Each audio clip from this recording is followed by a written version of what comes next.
Good morning. Well, it looks like the latest of the 94 projects is done.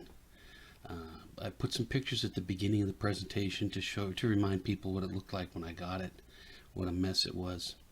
I was trying to figure out whether it had been run over by a truck literally or whatever had happened to it, but I felt like it needed saving.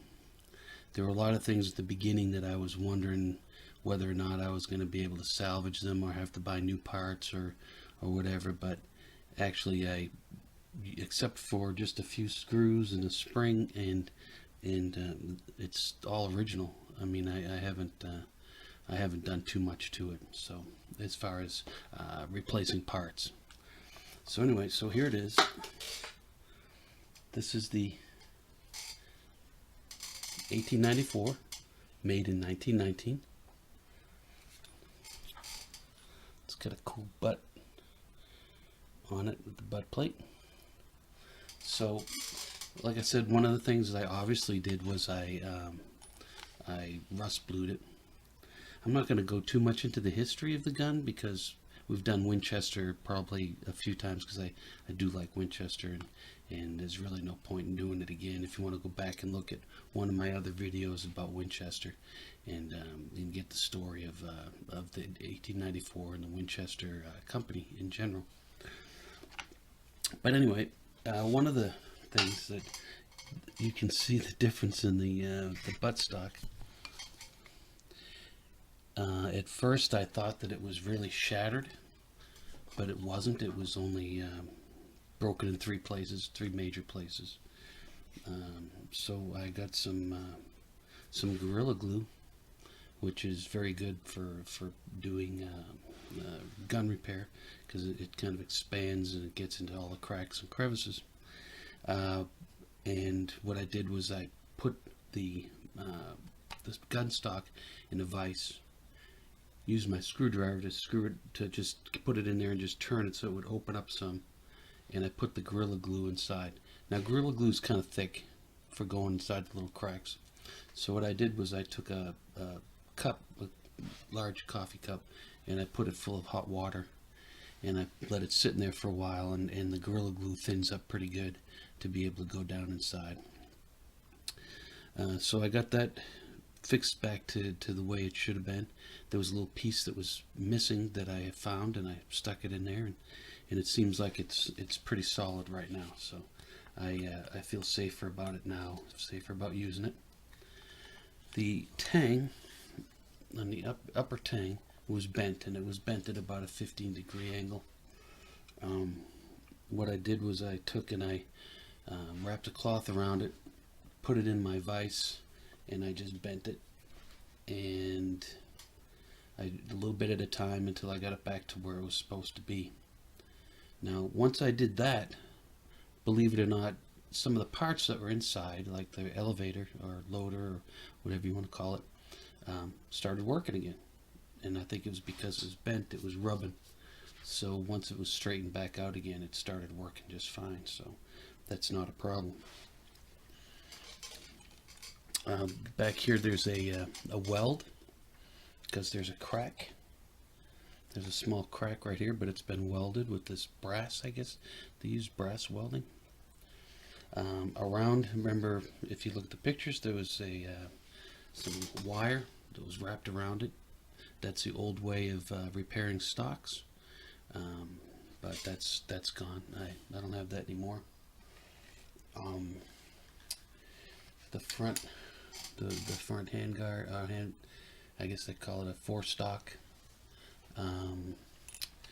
The magazine has a couple of dents in it. I don't know if you can see that one. A couple of dents, but it doesn't affect the movement of the cartridges up and down. I've cycled through cartridges through it already. I haven't shot it yet. I plan to this week. I have to wait till the woman next door goes out for the day or goes out for a while, and I'll go shoot. It's not illegal for me to shoot up here, but she just doesn't particularly care for it, so being a good neighbor, I give her that courtesy. This gun also has the saddle ring. I wasn't able to get the saddle ring off when I was doing it, So I just left it on there, like I said, because I would rather leave it on there and work around it than to screw it up trying to take it off with the. I mean, I tried everything from all sorts of. I used the PB, I used the Croyle, I used WD-40. I tried soaking it. I tried doing it, and it just wasn't going to budge. I tried heat. I tried cold. I tried sticking it in the fridge or freezer and seeing if that would help at all, and none of it helped. So I said, well, I'll just leave it on there. I mean, maybe it was put on there with some kind of Loctite or something. I mean, I don't know. I don't know. One of the things that's cool, I don't know, it's got like a brass insert, well, a leaf inside the front sight, which is pretty cool.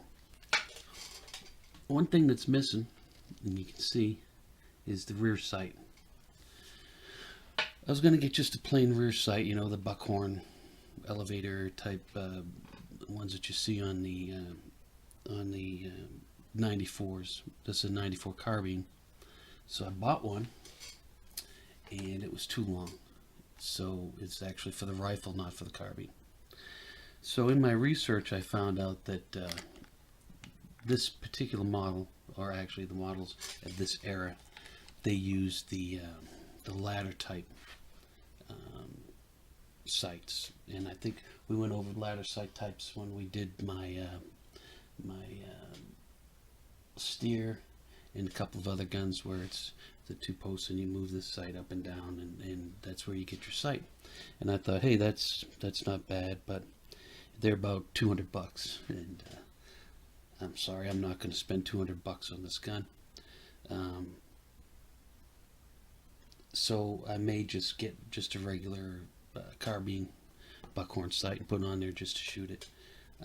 It's not going to be authentic, but I mean, it's not worth the $200 that they want to have on it. One of the things that I do when I do a rifle is I fill in the lettering, and I think you've seen on some of the guns that I've done that. I think it just adds an accent. You can see that's 30 WCF, and this is all the Winchester writing that they put on the top of their barrels to advertise themselves and so forth. I do that on some of the guns. I don't really do it on the military guns so much, but on the civilian guns, I like to do that. Just it kind of spices things up a little bit.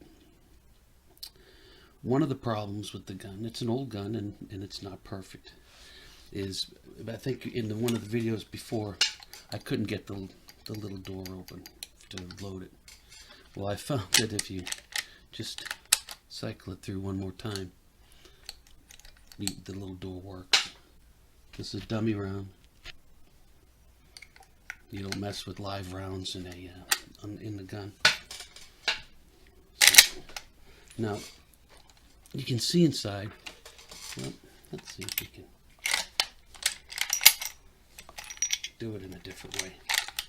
The mechanism behind the lever action, it amazes me how it works.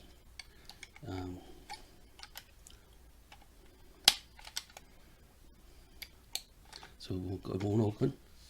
So you just open it up a little bit, close it. Now it opens. I don't know why. I think it has something to do with the elevator or loader or whatever. But I mean, this works just fine, and without spending the $80 on it, it just it works just fine. So you put the round in. So the elevator, like I said, when you pull down on the handle, the elevator has the round on it already, or is going to have it on there. And what happens is it pushes up like that, and you can see where it pushes the round up at an angle. Maybe you can't. So your bolt is back here. So what you do is, when you close your handle or your lever, what happens is it pushes the bolt, the round inside the chamber with the bolt sitting right here, and then there's the bolt lock back here that comes up, and it holds the bolt in place so that when you get ready to fire it, you can fire it There's a little area right here where the hammer hits on it, and it causes the primer to be discharged. So, and then it shoots out. So it functions, and I'm going to shoot it. One of the other problems, that's right, one of the other problems that I talked about when I last talked about this rifle was the safety. And there's the Winchester safety right there. And you can see the trigger moving. You can't move the trigger. Your handle comes down, your lever comes down, pushes on that button, and then you can move your trigger. I replaced both the spring and the safety mechanism on it, and it works just fine now. So, but anyway, there it is. You know, there it is for what it is. Actually, for monetary wise, it was a very cheap refix or rebuild, or it's not a rebuild, but a refinish. And I learned a lot, and tried to share as much of it as I could with you. And I'll have some pictures here at the end of this rifle here itself, so you can compare the two. The Craig that I'm working on, I've started polishing the barrel. I got the barrel just about polished, and now I'm going to do the receiver, and I'm going to start bluing that, and that's my next project. So far all I have is the barrel, receiver, and the